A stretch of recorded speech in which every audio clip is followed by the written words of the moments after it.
Okay, story time. Namatay yung battery ng sasakyan namin. Ay nako, buti na lang talaga nandito ako sa parking ng Pure Gold.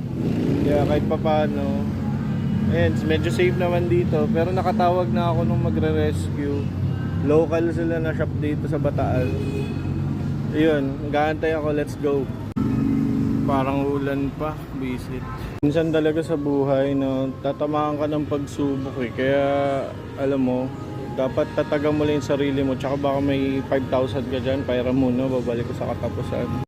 Ito, susubukan ko ulit ko. Baka sakali lang. Baka sakali mag-start. Bakit talaga? Okay, kailangan ko lang kalmahan.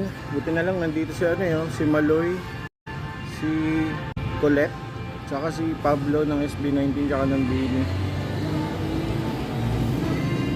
Nasaan ka na, kuya? Ayan. Hey! Dito na. Okay, moment of truth.